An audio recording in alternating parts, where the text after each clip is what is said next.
আব্দুল্লাহ ইবনে Hudhafa রাদিয়াল্লাহু তাআলা আনহু খাবার খেতে অস্বীকার করে দিলেন।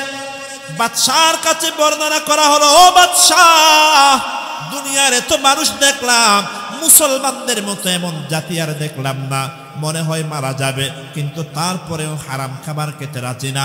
বাদশাহ বললেন, তাদেরকে আমার দরবারে নিয়ে আসো। তাদেরকে বাদশার দরবারে আনার পর বাদশাহ বললেন, বিশাল একটা চুলা জ্বালাও, আগুন জ্বালাও, ওই আগুনের মধ্যে বড় একটা ডেকচি দাও, ওই ডেকচির মধ্যে তেল গরম করো। তেল, ও দুনিয়ার মুসলমান, টেকনাফের মুসলমান, ঈমানের কারণে কত ভয়ভীতি প্রদর্শন করা হয়েছে দেখেন। আব্দুল্লাহ ইবনে হুযাফা রাদিয়াল্লাহু তাআলা আন ওনাকে এবং ওনার সাথীদেরকে যখন বাদশার দরবারে আনা হলো, বাদশাহ ডাক দিয়ে বললেন, ও আব্দুল্লাহ, এখনো সময় আছে, খ্রিস্টান হয়ে যাও। আব্দুল্লাহ বললেন, সম্ভব না। তখন বাদশাহ ডাক দিয়ে বললেন, আব্দুল্লাহ সাথীদের থেকে একটা সাথীকে নাও, সাথীকে নিয়ে ওই যে চুলার মধ্যে তেল টকবক টকবক করতেছে, ওই তেলের মধ্যে একজন সাথীকে নিক্ষেপ করে দাও। বলেন আল্লাহু আকবার। ও মুসলমান, জ্বলন্ত আগুনের মধ্যে তেলের মধ্যে যদি একটা মাছ দেওয়া হয়, মাছটা যেমন ফ্রাই হয়ে যায়, একজন মুসলমানকে তেলের মধ্যে নিক্ষেপ করার পর 1 মিনিট সময় লাগে নাই, ওই মুসলমানটা মাছের মতো ফ্রাই হয়ে গেল। তখন বাদশাহ বললেন, আব্দুল্লাহ, পরবর্তী সিরিয়াল হলো তোমার সিরিয়াল, এরপরে তোমাকে তেলে নিক্ষেপ করে তোমাকে হত্যা করা হবে। এই ঘোষণা দেওয়ার পরে আব্দুল্লাহর চোখ দিয়ে পানি বের হওয়া আরম্ভ হয়ে গেছে। বাদশাহ ডাক দিয়ে বললেন, আব্দুল্লাহ, আমি শুনেছিলাম মুসলমানরা নাকি বীর বাহাদুর হয়, কিন্তু তোমাকে তো দেখলাম মরণের কথা শুনে তুমি তো ভয় পেয়ে গেছো, তোমার চোখ দিয়ে পানি বের হওয়া আরম্ভ হয়ে গেছে। তখন আব্দুল্লাহ ডাক দিয়ে বললেন, ও বাদশাহ, কান খুলে শুনে রাখ, আমার চোখ দিয়ে যে পানি বের হয় এটা আল্লাহর কসম, মরণের ভয়ে কান্না না। বাদশাহ অবাক হয়ে জিজ্ঞেস করলেন, তাহলে কিসের পানি? আব্দুল্লাহ ডাক দিয়ে বললেন, ও বাদশাহ, দুনিয়ার কোনো মুসলমান তো মরণকে ভয় পায় না, কারণ মুসলমান জানে মরণের পরে আমার সাক্ষাৎ হবে কার সাথে। আল মাউতু জাসরুন ইউসিলুল হাবিবা ইলাল হাবিব, যে ব্রিজ পার হয়ে গেলে আপনি আপনার মালিকের সাথে আপনার সাক্ষাৎ হয়ে যাবে। এজন্য বাদশাহ মরণকে আমি ভয় পাই না। বাদশাহ জিজ্ঞেস করলেন, তাহলে কান্না করো কেন?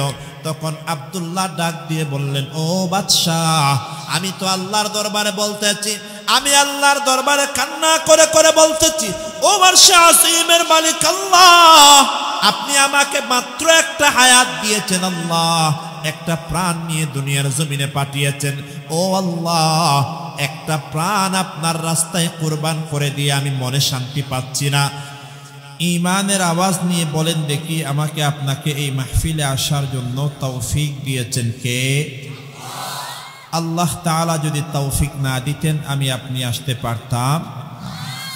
যে মহান মালিক আমাদেরকে আসার জন্য বসার জন্য তৌফিক দিয়েছেন, সেজন্য আপনারা খুশি না বেজার? কারা কারা বেজার একটু হাত তুলেন দেখি।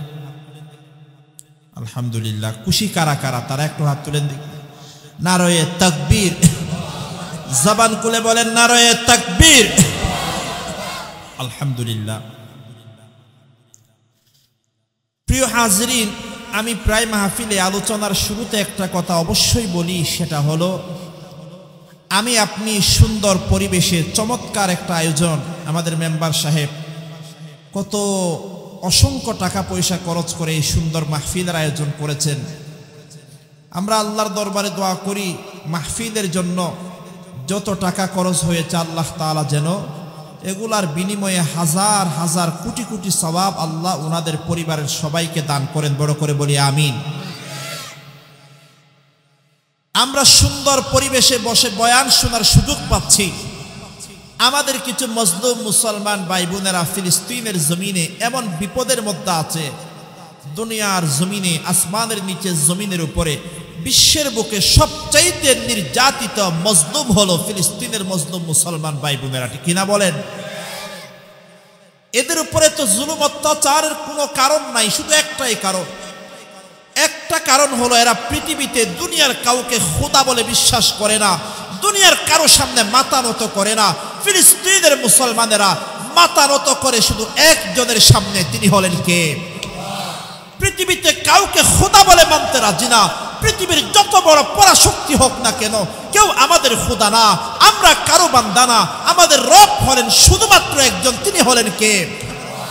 আজকে ফিলিস্তিনের মুসলমানরা এই কথার সাক্ষ্য দেওয়ার কারণে বিশ্বের বুকে সবচেয়ে বড় জালেম, বিশ্বের সবচেয়ে বড় বর্বরতম সন্ত্রাসী ইসরায়েলের বাহিনীরা ফিলিস্তিনের নিষ্পাপ মুসলমানদের উপরে ইতিহাসের সবচেয়ে ঘৃণিত জুলুম এবং অত্যাচার চালাচ্ছে, ঠিক না বলেন?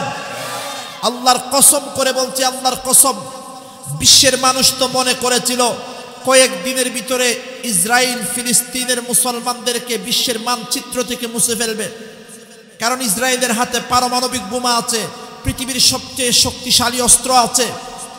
কিন্তু বিশ্বের মানুষ দেখেছে পারমাণবিক বোমা বলেন, বিশ্বের সবচেয়ে আধুনিক অস্ত্র বলেন, কোনো কিছু দিয়ে ফিলিস্তিনের মুসলমানদেরকে শেষ করা যায় নাই, শেষ করা যাবেও না। কারণ ফিলিস্তিনের মুসলমান অস্ত্রের জোরে লড়াই করে না, ফিলিস্তিনের মুসলমান পারমাণবিক বোমার জোরে লড়াই করে না। ফিলিস্তিনের মুসলমান তো লড়াই করে শুধু একজনের উপরে ভরসা করে, তিনি হলেন কে? আল্লামা তকি ওসমানী দামত বরকাতুহুল আলিয়া, বিশ্বের অন্যতম শ্রেষ্ঠতম আলেমে দ্বীন, পাকিস্তানের শরিয়া কাউন্সিলের সাবেক প্রধান বিচারপতি আল্লামা তকি ওসমানী, উনি কয়েকদিন আগে 22 মিনিটের একটা বক্তব্য দিয়েছেন ফিলিস্তিনি শুনিয়ে। আমাদের বাংলাদেশের মুসলমানদের জন্য আফসোস, এত বড় ফিলিস্তিনের উপরে এত বড় ইতিহাসের ঘৃণিত জুলুম অত্যাচার হচ্ছে, বাংলাদেশের সব শ্রেণীর আলেম উলামা মুসলমানরা এখনো একই প্ল্যাটফর্মে বসতে পারে নাই। কিন্তু পাকিস্তানের মুসলমানেরা যত মতাদর্শী, যত মতের আলেম উলামা পাকিস্তানে আছেন, কওমি আলেম উলামা, দেওবন্দি আলেম উলামা, সুন্নি বেরলভি জামাতি, যত কোয়ালিটির আলেম উলামা আছে, সবাই একই প্ল্যাটফর্মে বসে ফতোয়া দিয়েছেন ফিলিস্তিনের মুসলমানেরা মজলুম।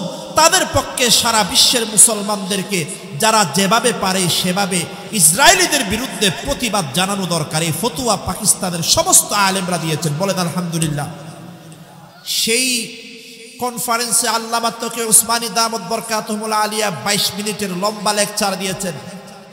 আল্লামা তকি ওসমানী ওই লেকচারের শেষে 2টা বাক্য বলেছেন।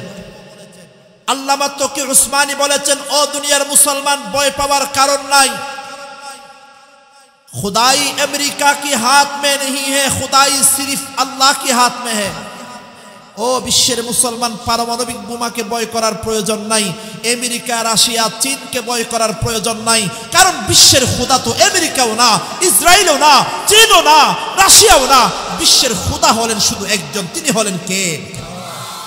सुपर पावर का मालिक अमेरिका नहीं, सुप्रीम पावर का मालिक अल्लाह है।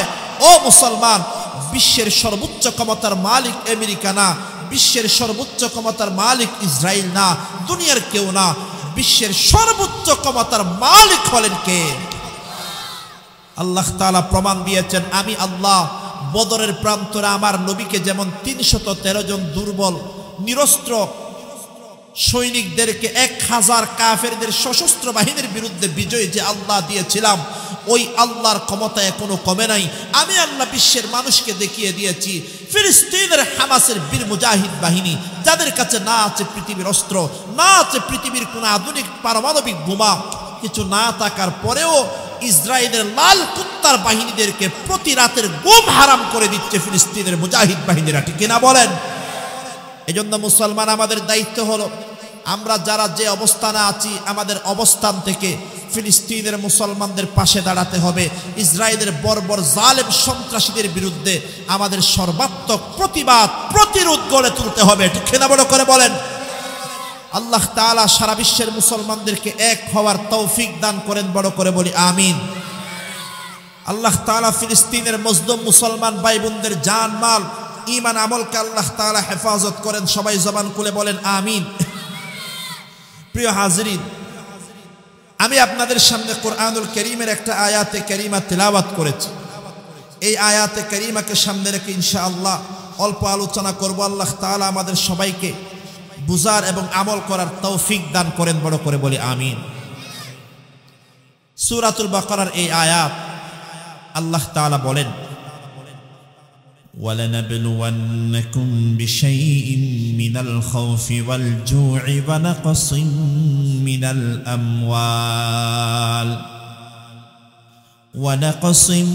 مِّنَ الْأَمْوَالِ وَالْأَنفُسِ وَالثَّمَرَاتِ وَبَشِّرِ الصَّابِرِينَ। আল্লাহ তাআলা বলেন, এ দুনিয়ার মুসলমান, আমি আল্লাহ দুনিয়ার সমস্ত ইমানদারদেরকে পরীক্ষা করব। এই দুনিয়া হলো ইমানদারের জন্য জেলখানা, কাফেরের জন্য দুনিয়া হলো জান্নাত। এজন্য দেখবেন দুনিয়ার মধ্যে ইমানদার যারা আছে, ইমানদাররা দুনিয়ার জমিনে জুলুমের শিকার হয়, কষ্টের শিকার হয়। আল্লাহ তাআলা বলেছেন, ওয়ালানাবলুওয়ান্নাকুম, এ বান্দা, আমি আল্লাহ তোমাদেরকে পরীক্ষা করব, আমি আল্লাহ তোমাদেরকে বিভিন্ন প্রকারের পরীক্ষা করব। উলামায়ে কেরাম, ছাত্র ভাইয়েরা বুঝবেন, আল্লাহ বলেছেন ওয়ালানাবলুওয়ান্নাকুম, আল্লাহ দুইটা তাকিদের শব্দ ব্যবহার করেছেন। আল্লাহ তাআলা এক নম্বরে শুরুতে লামে তাকিদ এনেছেন, শেষে আল্লাহ তাআলা নুনে তাকিদ এনে বলেছেন লানাবলুওয়ান্নাকুম। আল্লাহ তাআলা যদি বলতেন আমি পরীক্ষা করব, এটা বললে যথেষ্ট হয়ে যেত, কিন্তু আল্লাহ বলেছেন, ও বান্দা, আমি আল্লাহ তোমাদেরকে অবশ্যই অবশ্যই দুনিয়ার জমিনে পরীক্ষা করব। বলেন সুবহানাল্লাহ। এ দুনিয়ার মুসলমান, তাহলে আমাদেরকে ইমানদারদেরকে পরীক্ষা করার ঘোষণা দিয়েছেন কে? আল্লাহ তাআলা ইমানদারকে জানিয়ে দিয়েছেন, এ দুনিয়ার মুমিন, তোমাদেরকে আমি আল্লাহ পরীক্ষা করব। দুনিয়ার জমিনে মানুষদেরকে জানিয়ে দেওয়া হয়, ছাত্রদেরকে জানিয়ে দেওয়া হয়, ডিসেম্বর মাসের মাঝখান থেকে তোমাদের পরীক্ষা শুরু হবে। ছাত্রদেরকে জানিয়ে দেওয়ার পরে ছাত্ররা প্রিপারেশন নেয় পরীক্ষার জন্য।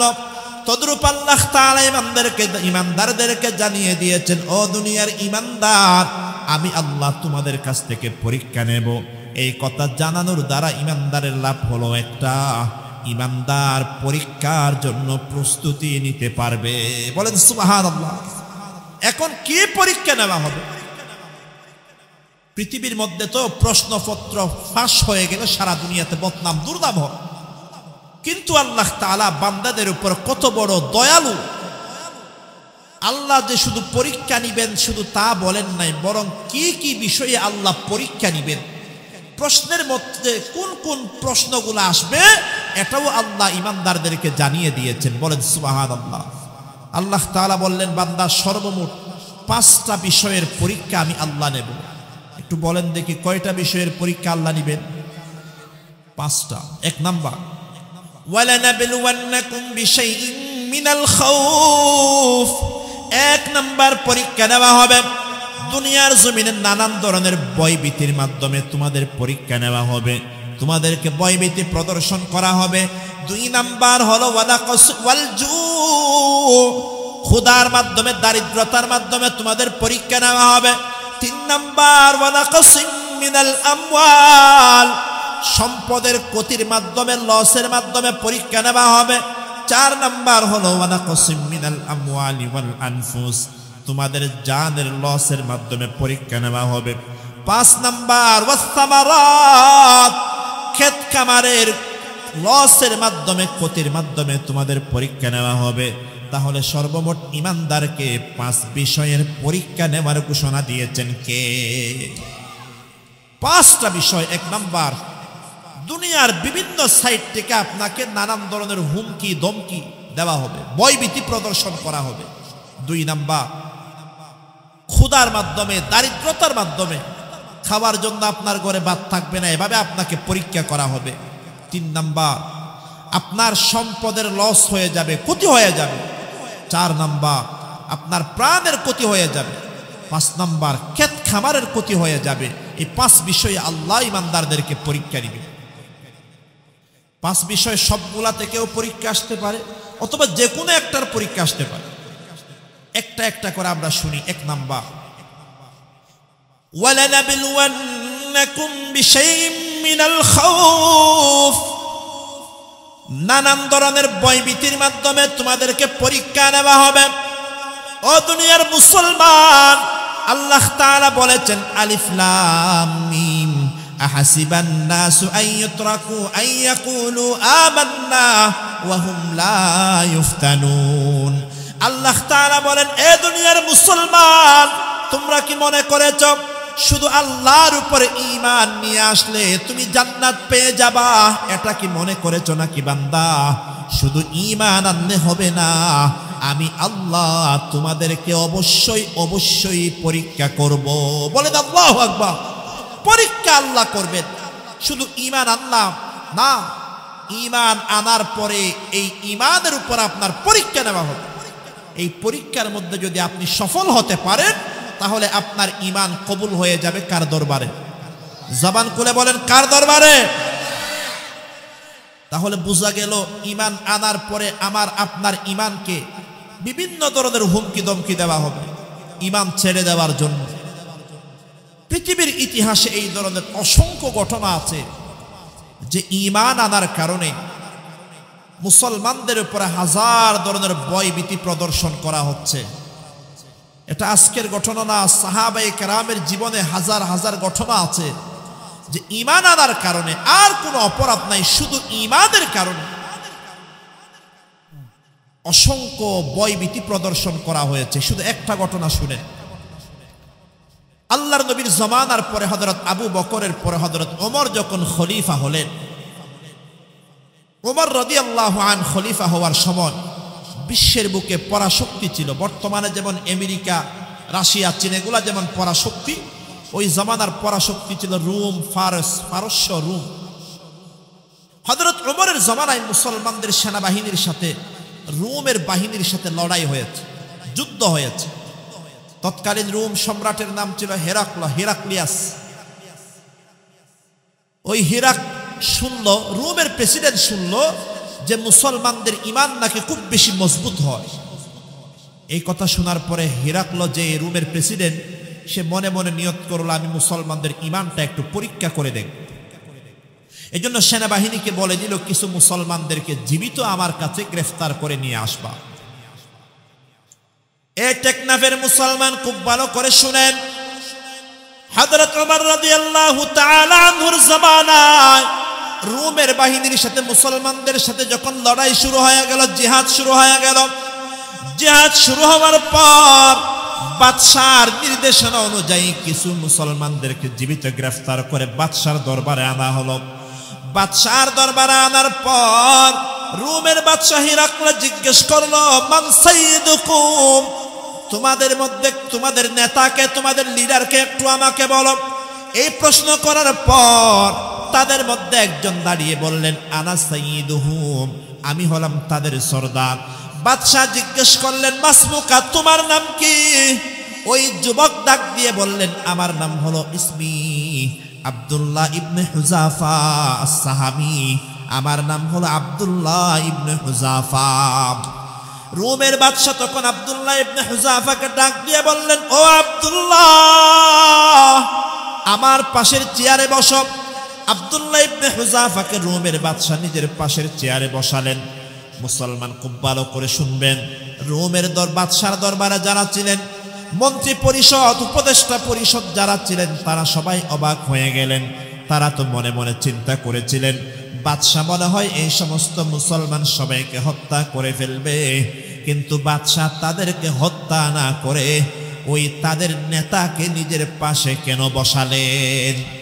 এটা চিন্তা করতে করতে রোমের বাদশা ডাক দিয়ে বললেন, ও আব্দুল্লাহ, আমি তো তোমাদেরকে ডেকে এনেছিলাম হত্যা করার জন্য, কিন্তু তোমার চেহারার দিকে তাকানোর পর আমার অন্তরে তোমার জন্য এমন একটা মায়া ভালোবাসা সৃষ্টি হয়ে গেছে, যার কারণে আমি তোমাকে হত্যা করতে পারি নাই।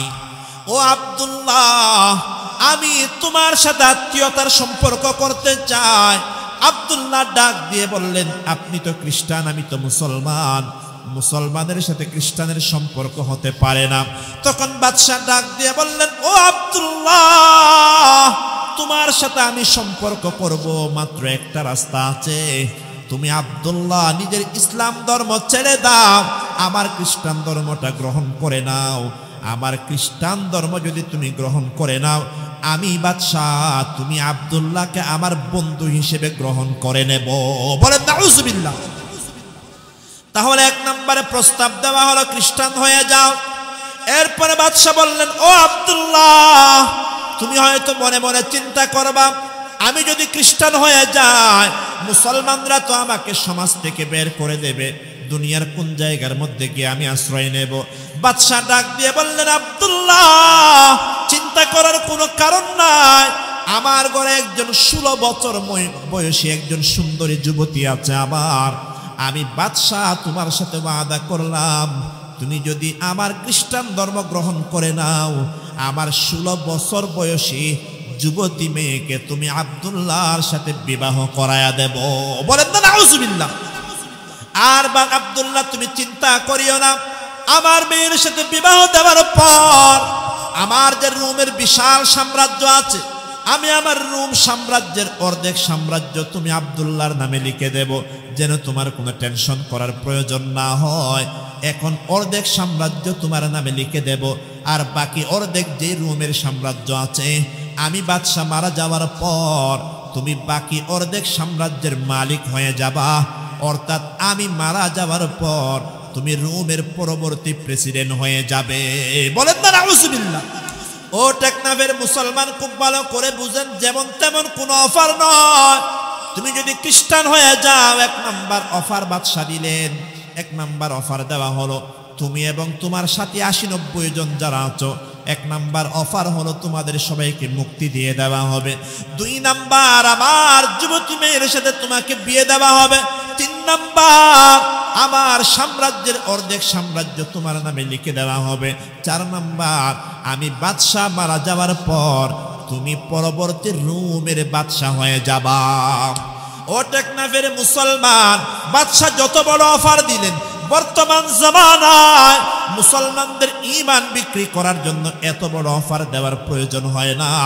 মুসলমান বর্তমান জামানায় মাত্র 5000 টাকার লোভে পড়ে নিজের ঈমান পর্যন্ত বিক্রি করে দেয়। ঠিক না বলেন? আপনি পার্বত্য চট্টগ্রামে যান, বান্দরবনে যান, হাগড়াছড়িতে যান, লামা আলী কদমে যান, এমন অসংখ্য মুসলমানদের ফ্যামিলি আপনারা পাবেন 10,000 টাকার জন্য, 20,000 টাকার জন্য মুসলমান তার ঈমান বিক্রি করে দিতে দেরি করে না। বলেন নাউজুবিল্লাহ। এরে আল্লাহর বান্দা, আমি নিজের চোখে দেখেছি। কক্সবাজারের চকরিয়া উপজেলার একটা জায়গার নাম হলো মালুমঘাট। এই মালুমঘাটে 10 বছর আগে একটাও খ্রিস্টান ছিল না, কিন্তু আল্লাহর কসম এখন আপনি মালুমঘাটে যান, মালুমঘাটে শুধু 1-2 জন নয়, একটা খ্রিস্টানদের আলাদা গ্রাম তৈরি হয়ে গেছে। বলেন না নাউজুবিল্লাহ। এরে আল্লাহর বান্দা, কত বড় আফসোসের কথা, মুসলমান আমাদের পার্শ্ববর্তী দেশ মায়ানমারের যে সমস্ত রোহিঙ্গা মুসলমান ভাই বোনেরা নিজের ঈমানের হেফাজত করার জন্য বাংলার জমিনে হিজরত করেছিলেন, এখন শোনা যাচ্ছে তাদের মধ্যে নাকি অনেক রোহিঙ্গা মুসলমান ভাই বোনেরা টাকার লোভে পড়ে, দুনিয়ার নানা ধরনের লোভের মধ্যে পড়ে ঈমান বিক্রি করে খ্রিস্টান হয়ে যাচ্ছে। বলেন না নাউজুবিল্লাহ। ও দুনিয়ার মুসলমান, ভালো করে শুনেন, আব্দুল্লাহ ইবনে হুযাফা উনার সামনে যখন রোমের বাদশাহ প্রস্তাব দিলেন, সবাই মনে করেছিলেন আব্দুল্লাহ ইবনে হুযাফা বাদশার এই প্রস্তাবটা গ্রহণ করে নিবে। কিন্তু মুসলমান প্রস্তাব দেওয়ার সাথে সাথে আব্দুল্লাহ ইবনে হুযাফা চেয়ারে বসা ছিলেন, কিন্তু প্রস্তাব দেওয়ার পর আব্দুল্লাহ ইবনে হুযাফা রাদিয়াল্লাহু তাআলা আনহু দাঁড়ায়া গেলেন। চেহারা দেখে মনে হচ্ছে যেন চোখ দিয়ে যেন আগুন বের হচ্ছে। আব্দুল্লাহ ইবনে হুযাফা দাঁড়িয়ে চিৎকার দিয়ে বললেন, ইয়া কলবা রুম, এই রোমের কুত্তা, এই রোমের লাল কুত্তা, তুই কি মনে করেছিস আমি আব্দুল্লাহ দুনিয়ার সম্পদের লোভে পড়ে, দুনিয়ার পৃথিবীর রাজত্বের লোভে পড়ে আমি আমার ঈমান বিক্রি করে দেব, এটা মনে করেছিস নাকি? এই রোমের কুত্তা, শুনে রাখ, আল্লাহর কসম, শুধু রোম সাম্রাজ্য না, মশরিক থেকে মগরিব, পূর্ব থেকে পশ্চিম, পুরা দুনিয়া যদি আমি আব্দুল্লাহর হাতে দিয়ে দেওয়া হয়, আল্লাহর কসম, আমি আব্দুল্লাহ পুরো পৃথিবীর বিনিময়ে আমি আমার ঈমান বিক্রি করতে পারবো না। বলেন আল্লাহু আকবার। এরে ভাই আমিও মুসলমান, আব্দুল্লাহ ইবনে হুযাফাও মুসলমান, আপনিও মুসলমান, আব্দুল্লাহ ইবনে হুযাফাও মুসলমান। আব্দুল্লাহ ইবনে হুযাফা বক্তব্য দিলেন, এই রোমের কুত্তা বলে সম্বোধন করলেন, বাদশা না, তুমি কি আমাকে দুনিয়ার ব্যবসায়ী মনে করেছো? তুমি রোমের সাম্রাজ্য দিয়ে আমার ঈমান ক্রয় করে ফেলবা? আরে বেটা, তোমার রোমের সাম্রাজ্য দূরের কথা, পুরো দুনিয়াও যদি দিয়ে দাও, আমি তো আমার ঈমানের এক বিন্দু পরিমাণ বিক্রি করতে রাজি নাই। বলেন সুবহানাল্লাহ। এ দুনিয়ার মুসলমান আব্দুল্লাহ ইবনে হুযাফা যখন এই উত্তর দিলেন, বাদশার দরবারে যারা ছিলেন তারা তো সবাই অবাক হয়ে গেলেন। কেউ তো কল্পনাও করে না আব্দুল্লাহ ইবনে হুযাফা এমন একটা উত্তর দিবেন, কারণ তারা কখনো কল্পনাও করতে পারে না একজন মানুষ যে বাদশার সামনে এমন করে কথা বলবে। তারা তো জানে না মুসলমান হলো তারা, দুনিয়ার জমিনে যারা মুসলমান তারা দুনিয়ার কোনো মেম্বার, চেয়ারম্যান, এমপি, মন্ত্রী, দুনিয়ার কোনো প্রেসিডেন্ট, রাজা, বাদশাকে ভয় পায় না। সত্যিকার মুসলমান হলো তারা যারা একমাত্র আল্লাহকে ভয় পায়। ঠিক না বলেন? সত্যিকার মুসলমান তো হলো তারা যারা ফাঁসির মঞ্চে দাঁড়িয়েও সত্য কথা বলতে ভয় পায় না, যারা জানা আমি হক কথা বললে আমার মৃত্যুর কাঠগড়ায় দাঁড়াতে হবে, মৃত্যুর কাঠগড়ায় দাঁড়াতে হবে, এই কথা নিশ্চিত জানার পরেও যারা হক কথা বলা বন্ধ করে না, দুনিয়ার জমিনে তারাই হলো সত্যিকার মুসলমান। ঠিক না বলেন না? আব্দুল্লাহ ইবনে হুযাফার বক্তব্য শোনার পর বাদশা রাগান্বিত হয়ে নিজের অন্দরমহলে চলে গেলেন। অন্দরমহলে যাওয়ার পর পুলিশদেরকে অর্ডার দেওয়া হলো, ও পুলিশ বাহিনী, আব্দুল্লাহ ইবনে হুযাফা ওনার সঙ্গী সাথী যারা আছেন তাদের সবাইকে জেলখানার মধ্যে নিক্ষেপ করে দাও, জেলখানায় নিক্ষেপ করে দাও। জেলখানায় দেওয়ার পরে তাদের ভাত দিবা না, পানি দিবা না, কিচ্ছু দিবা না। যখন তারা মরণের দ্বার প্রান্তে উপনীত হয়ে যাবে তখন আমাকে সংবাদ দিবা। আব্দুল্লাহ ইবনে হুযাফা এবং ওনার সাথীদেরকে জেলখানার মধ্যে নিক্ষেপ করা হলো। একদিন, 2 দিন নয়, 7 দিন পর্যন্ত ভাত নাই, পানি নাই, কিচ্ছু না দিতে দিতে এমন অবস্থা হয়ে গেছে। ডাক্তার দেখলেন এদেরকে যদি আর এক বেলা খাবার না দেওয়া হয় এরা তো চরম দুর্ঘটনায় পড়বে, মারা যাবে। বাদশাকে জানানো হলো, বাদশা এদের অবস্থা খারাপ, এদেরকে তাড়াতাড়ি ভাত পানির ব্যবস্থা করেন, না হলে তারা মারা যাবে। এই কথা বলার পরে রোমের বাদশা ডাক দিয়ে বললেন, এ ডাক্তার, তাদের জন্য খাবার নিয়ে যাও, তবে তাদের জন্য কোনো হালাল খাবার নিয়ে যাবে না। তাদের জন্য এক হাতের মধ্যে শূকরের গোশত নিবা, আর এক হাতের মধ্যে মদের গ্লাস নিবা। শূকরের গোশত আর মদের গ্লাস নেবার পর তাদেরকে জানিয়ে দেবা এগুলা শূকরের গোশত আর মদের গ্লাস।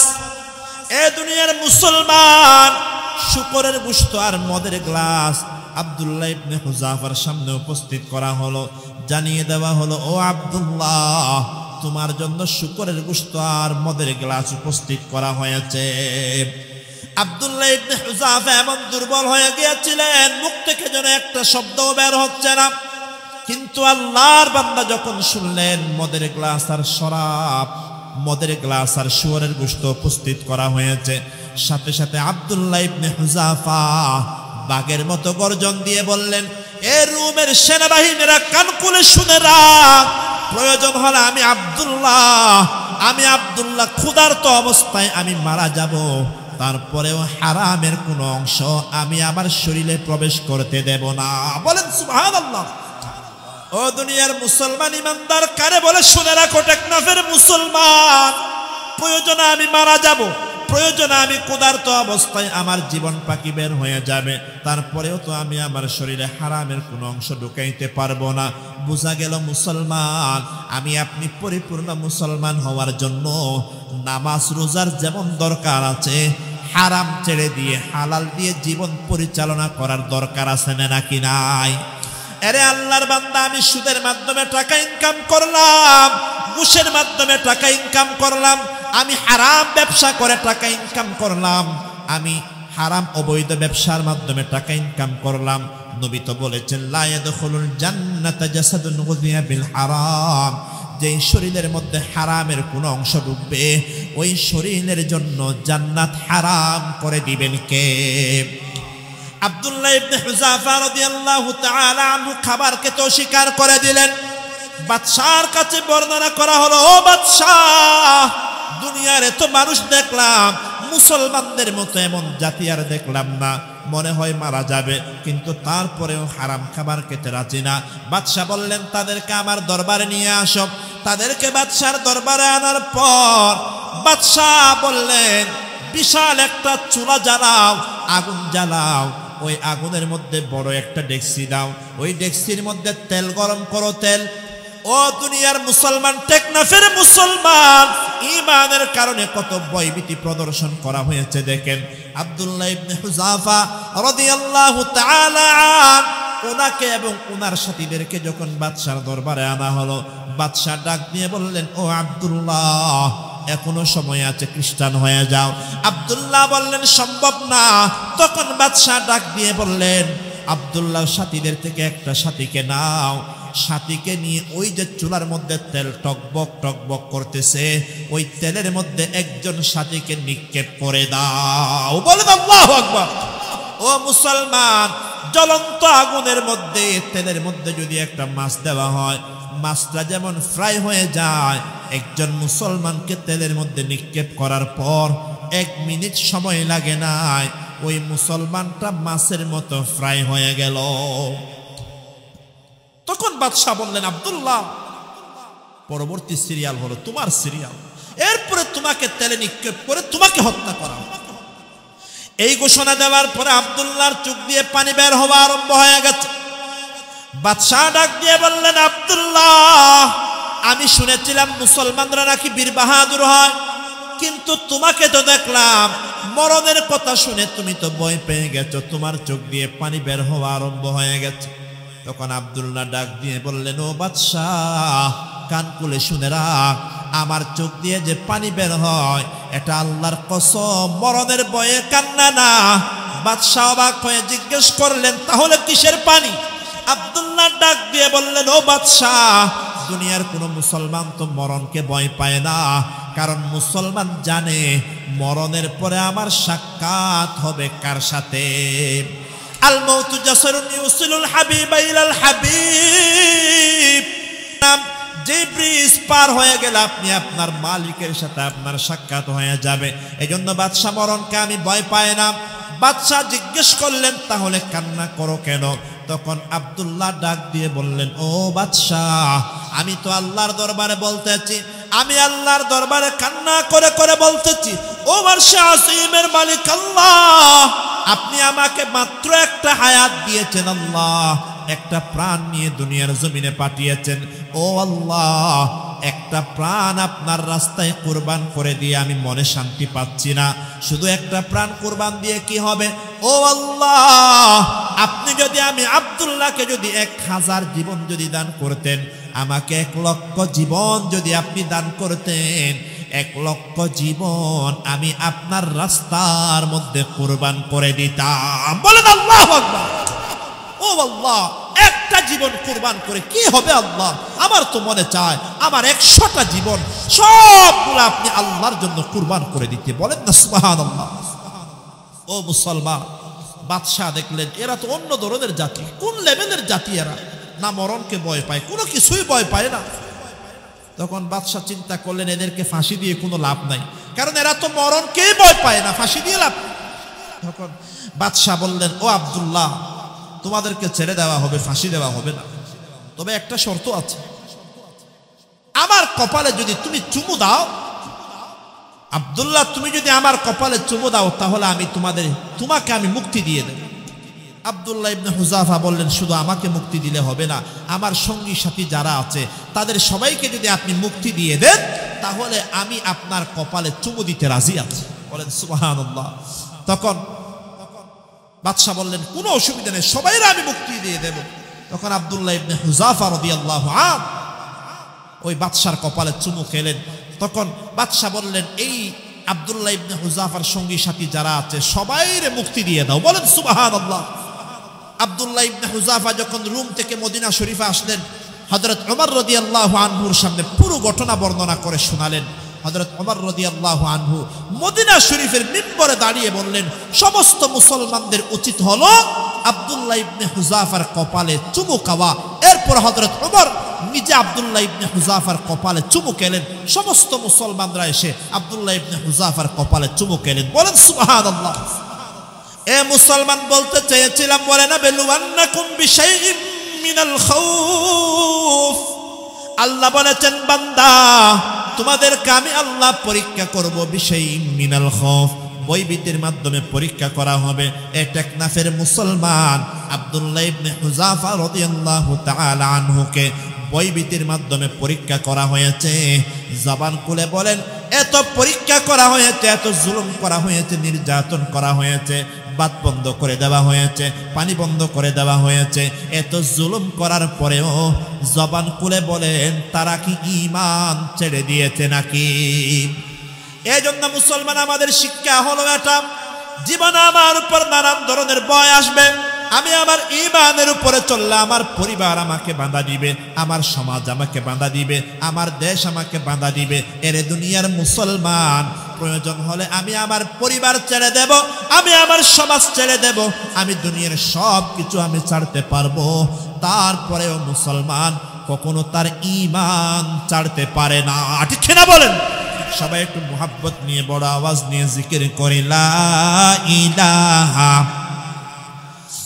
জোরে লা ইলাহা। এত মুসলমানের আওয়াজ এত ছোট হওয়ার কথা না। জবান খুলে বলেন না মুসলমান, বড় আওয়াজ দিয়ে জিকির করা কি কবিরা গুনাহ, সগীরা গুনাহ? না, জিকিরের আওয়াজ বড় হলে বাইরে আপনারে দাঁড়ে পুলিশে গ্রেফতার করবে, সেনাবাহিনী আর্মি গ্রেফতার করবে জিকিরের আওয়াজ বড় হলে। তো ইমানদারের জিকিরের আওয়াজ ছোট হবে না বড় হবে? জবান খুলে বলেন না, ইমানদারের জিকিরের আওয়াজ যতদিন পর্যন্ত বড় ছিল, নারায়ে তাকবীরের আওয়াজ যতদিন পর্যন্ত বড় ছিল, দুনিয়ার কোন বেঈমান নাস্তিক মুরতাদ মুসলমানদের দিকে চোখ তুলে তাকানোর সাহস পায় না। ঠিক না বলেন? যেই দিন থেকে মুসলমানদের জিকিরের আওয়াজ, নারায়ে তাকবীরের আওয়াজ ছোট হয়ে গেছে, ওই দিন থেকে মুসলমানরা বেঈমানদের কাছে, নাস্তিকদের কাছে, মুরতাদদের কাছে পরাজিত হওয়া আরম্ভ হয়েছে। ঠিক না বলেন? আল্লাহর কসম, যদি আমাদের ঈমানের আওয়াজ যদি আবার বড় করতে পারি, নারায়ে তাকবীরের আওয়াজ যদি বড় হয়, দুনিয়ার কোনো এমন শক্তি নেই যারা মুসলমানদের দিকে চোখ তুলে তাকাবে। ঠিক না বলেন? এই জন্য একটু মুহাব্বত নিয়ে, ভালোবাসা নিয়ে সবাই একটু জিকির করি, লা ইলাহা ইল্লাল্লাহ, জোরে লা ইলাহা। হাসবি রাব্বি জাল্লাল্লাহ, মা ফি কলবি গায়রুল্লাহ, লা ইলাহা ইল্লাল্লাহ, জোরে লা ইলাহা, লা ইলাহা ইল্লাল্লাহ, মুহাম্মাদুর রাসূলুল্লাহ। মুহাব্বত নিয়ে বলি সাল্লাল্লাহু আলাইহি ওয়াসাল্লাম। তাহলে আল্লাহ বলেছেন, এক নম্বরে তোমাদেরকে পরীক্ষা করা হবে ভয়ভীতির মাধ্যমে, দুই নাম্বার ওয়াল জু', ক্ষুধার মাধ্যমে, অভাবের মাধ্যমে, দারিদ্রতার মাধ্যমে আল্লাহ আমাদেরকে পরীক্ষা করবেন। বলেন, আমাকে আপনাকে যে সম্পদ দিয়েছেন, টাকা পয়সা দিয়েছেন, ধন সম্পত্তি দিয়েছেন, এই সম্পদের মালিক হলেন কে? এই সম্পদ দেওয়ার মালিক যে আল্লাহ, নেওয়ার মালিকও হলেন তিনি। এই জন্য সম্পদ এটা যেমন নিয়ামত, দারিদ্রতা এটাও নিয়ামত। আল্লাহ তাআলা বলেছেন, ইন্নামা আমওয়ালুকুম ওয়া আওলাদুকুম ফিতনাহ। এ বান্দা, তোমাদের সম্পদ এবং তোমাদের ছেলে মেয়েগুলা হলো আল্লাহর পক্ষ থেকে আমানত, আল্লাহর পক্ষ থেকে পরীক্ষার বিষয় হলো। বান্দা, তোমাদের ছেলে মেয়েগুলা পরীক্ষার বিষয়, তোমাদের ধন সম্পদ পরীক্ষার বিষয়। ধন সম্পদের মাধ্যমে ঈমানদারদেরকে পরীক্ষা করবেন কে? এ দুনিয়ার মুসলমান, ধন সম্পদ গুলা, টাকা পয়সা গুলা অনেক সময় বান্দার জাহান্নামে যাওয়ার কারণ হয়ে যায়। একটা ঘটনা শুনেন, বড় আজীব ঘটনা। মূসা আলাইহিস সালামের জামানায়, মূসা আলাইহিস সালামের চাচাতো একটা ভাই ছিল, নাম ছিল কারুন। বলেন কি নাম? এই কারুনকে আল্লাহ তাআলা দুনিয়ার জমিনে অঢেল সম্পত্তির মালিক বানিয়েছিলেন। বলে কত সম্পত্তি ছিল কারুনের। কারুনকে আল্লাহ তাআলা এমন এমন টাকা পয়সা সম্পত্তি দান করেছিলেন, কারুনের সম্পদগুলা যেই আলমারির ভিতরে ছিল, আলমারির যে চাবিগুলা ছিল চাবিগুলা ওঠানোর জন্য বড় বড় শক্তিশালী উটের প্রয়োজন হতো। বলেন আল্লাহু আকবার। কত সম্পত্তির মালিক আল্লাহ কারুনকে বানাইছিলেন। মূসা আলাইহিস সালামের চাচাতো ভাই কারুন, মূসা আলাইহিস সালাম বললেন, ও আমার ভাই কারুন, আল্লাহ যে তোমাকে সম্পদ দিয়েছেন এই সম্পদের যাকাত আদায় করো। এই কথা বলার পরে কারুন ডাক দিয়ে বলল, রে মূসা, আমাকে তো এই সম্পদগুলো আল্লাহ দেন নাই, আমি তো আমার যোগ্যতার বলে সম্পদগুলো অর্জন করেছি। বলেন নাউজুবিল্লাহ। একটু আওয়াজ দিয়ে বলেন, আমাকে আপনাকে সম্পদগুলো দিয়েছেন কে? সম্পদের আসল মালিক হলেন কে? কারণ বলল, রে মূসা, এই সম্পদগুলো আমাকে আল্লাহ দেন নাই, আমি তো সম্পদগুলো নিজের যোগ্যতা দিয়ে অর্জন করেছি। এই কারুন যাকাত তো আদায় করে নাই, উল্টা একটা বেশ্যা মহিলা ভাড়া করলো। বেশ্যা মহিলাকে বলে দেওয়া হলো, ও মহিলা, মূসা যখন বনি ইসরাইলের সামনে ওয়াজ করবে তুমি তখন পিছন দিকে দাঁড়িয়ে যাবা। দাঁড়ানোর পরে মূসার উপর মিথ্যা জিনার অপবাদ দিবা। মূসা পয়গম্বর যখন বনি ইসরাইলের সামনে নসিহত করতে লাগলেন, পিছন দিক দিয়ে দুশ্চরিত্রা মহিলা দাঁড়ায়া গেল। দাঁড়ানোর পরে বললেন, ও বনি ইসরাইল, মূসার ওয়াজ শোনার দরকার নাই, আগে এক নম্বরে মূসার বিচারটা করো। বনি ইসরাইলের মানুষেরা অবাক হয়ে গেলেন, বললেন, ও আল্লাহর বান্দি, তুমি কি বলো পরিষ্কার করে বলো। ওই মহিলা কোনো কিছু বলার আগে মূসা পয়গম্বর মহিলাকে ডাকলেন। ডাকার পরে বললেন, সামনে যখন আসলো মূসা পয়গম্বর বললেন, আমার বিরুদ্ধে কি বিচার বল। মহিলা বলল, আপনার বিরুদ্ধে আমার বিচার আছে, কি বিচার বল। এই কথা বলার পর ওই মহিলা যখন মূসা পয়গম্বরের উপর যখন জিনার অপবাদ দিতে চাইলেন, বেবিচারের অপবাদ যখন দিতে চাইল, সাথে সাথে আল্লাহ তাআলা মহিলার কথা বলার শক্তি বন্ধ করে দিলেন। বলেন সুবহানাল্লাহ। মহিলা হাজারবার চেষ্টা করে কিন্তু জিনার অপবাদ মূসা পয়গম্বরের উপর দিতে পারে না। এরে আল্লাহর বান্দা, আমি আপনি যে কথা বলি, আমাকে আপনাকে কথা বলার শক্তি দিয়েছেন কে? বোবা মানুষটা যে কথা বলতে পারে না, তার কাছ থেকে কথা বলার ক্ষমতা কেড়ে নিয়েছেন কে? ওই মহিলার কোনো কথা বলতে পারে না, হাজারবার চেষ্টা করেছে মূসা পয়গম্বরের উপর জিনার অপবাদ দেওয়ার জন্য। আল্লাহ তাআলা জবানটা বন্ধ করে দিলেন, কথা বলতে পারে না। বনি ইসরাইলের লোকেরা বলল, কি বলবি, তাড়াতাড়ি বল। মহিলার বলতে পারে না। মহিলা তখন বুঝতে পারলো, মূসা পয়গম্বরের সাথে তো আমি চরমভাবে বেয়াদবি করে ফেলেছি, এজন্য মনে হয় আল্লাহ তাআলা আমার জবানটা বন্ধ করে দিয়েছেন। তখন মহিলা নিজের ভুল বুঝতে পেরে বনি ইসরাইলের সামনে ডাক দিয়ে বলল, ও বনি ইসরাইলের মানুষ, আমি মূসা পয়গম্বরের উপর জিনার অপবাদ দেওয়ার জন্য আসছিলাম, কিন্তু অপবাদ দেওয়ার জন্য আসার পর আমার মুখের ভাষাটা বন্ধ হয়ে গেল। আমি পরিষ্কার ভাষায় বলতে চাই, মূসা পয়গম্বর আমার সাথে কোনো জিনা করে নাই, খারাপ কাজ করে নাই, বরং কারুন আমাকে ভাড়া করেছিল মূসা পয়গম্বরের উপর জিনার অপবাদ দেওয়ার জন্য। বলেন নাউজুবিল্লাহ। আমাকে কারুন টাকা দিয়ে ভাড়া করেছে জিনার অপবাদ দেওয়ার জন্য। এই কথা বলার পর মূসা আলাইহিস সালাম মনে মনে বড় কষ্ট পেলেন। ও কারুন, তুই আমার আপন চাচাতো ভাই, আমি তোমাকে খারাপ কিছুই তো বলি নাই, যাকাত দেওয়ার কথা বললাম, তুমি যাকাত না দিয়ে উল্টা আমার চরিত্রের উপর জিনার অপবাদ দেওয়ার জন্য মহিলা ভাড়া করলাম।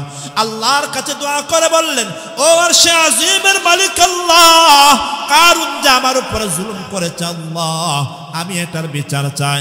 আল্লাহ বললেন, ও মূসা কালিমুল্লাহ, আমি আপনার জন্য জমিনটারা আপনার অনুগত বানায়া দিলাম, জমিনটারা আপনি যা বলবেন জমিন তাই করবে।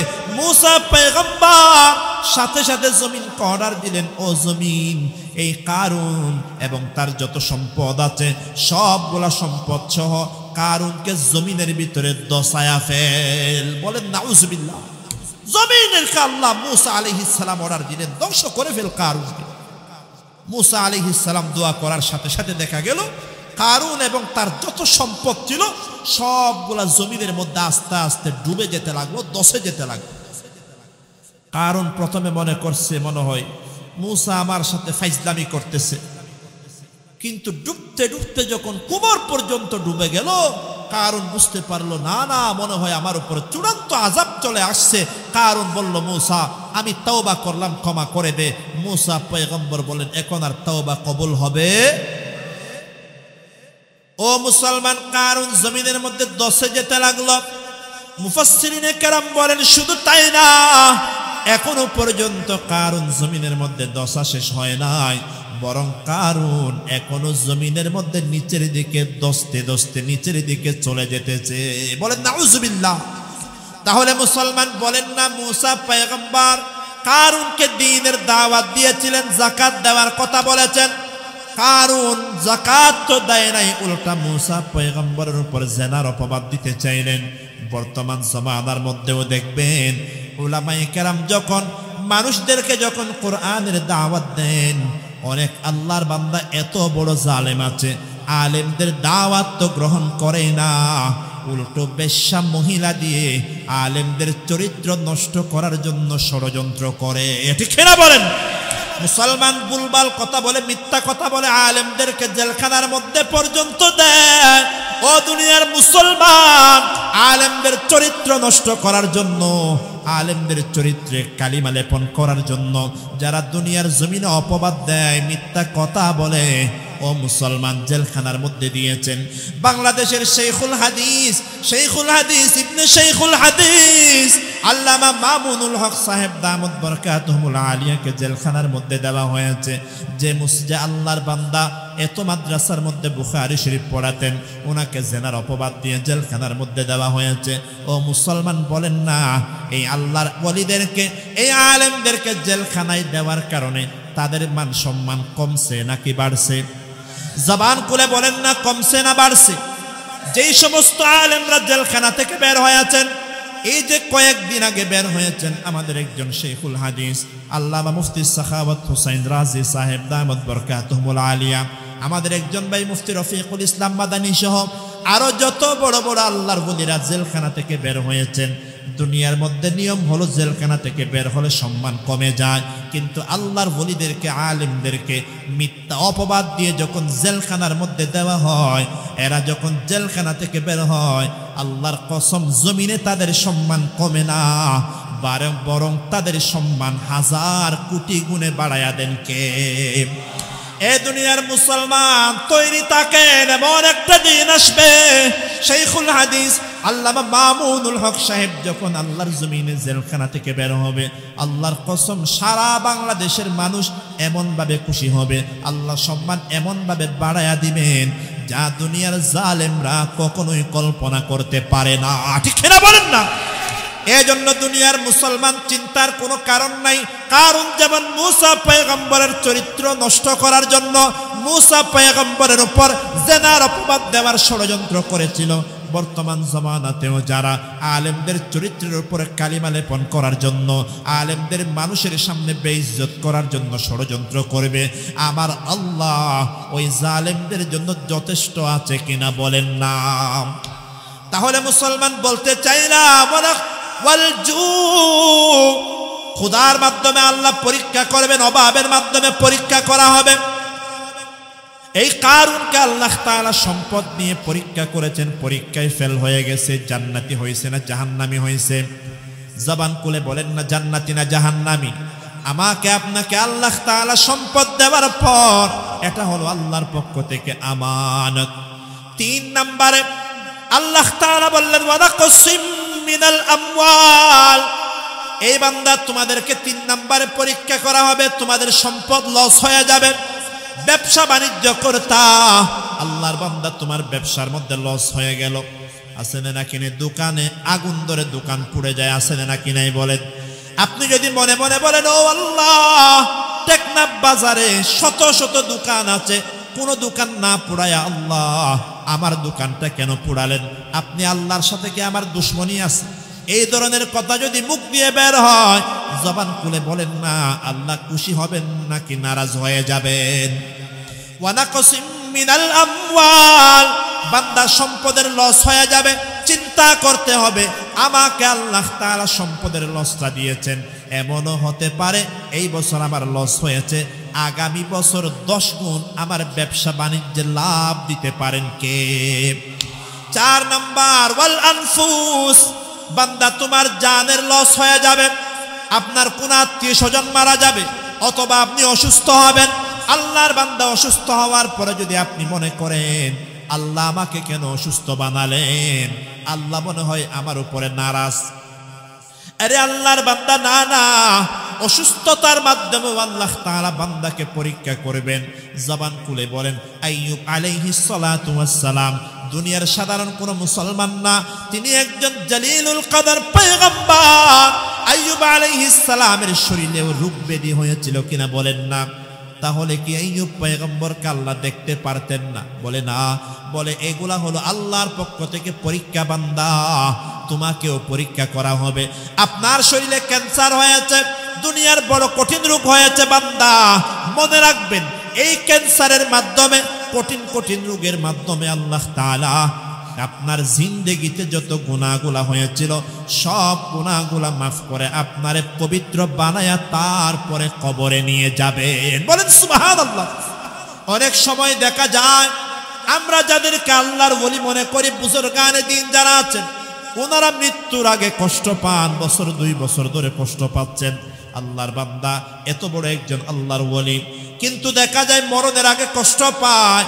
উলামায়ে কেরাম বলেন তার কারণ হলো মানুষ দুনিয়ার জমিনে যে গুনাহগুলা করেন, আল্লাহ তাআলা যদি চান আমার বান্দারে পবিত্র বানায়া নিষ্পাপ বানায়া তারপরে কবরে নিয়ে যাব, এজন্য দুনিয়াতে থাকা অবস্থায় বান্দারে কিছু শাস্তি দেন, বান্দারে রোগের মাধ্যমে কষ্ট দেন, যেন বান্দাটারে পবিত্র বানায়া নিষ্পাপ বানায়া কবরে নেওয়ার পরে সাথে সাথে যেন আল্লাহ জান্নাত দিয়ে দিতে পারেন। সুবহানাল্লাহ।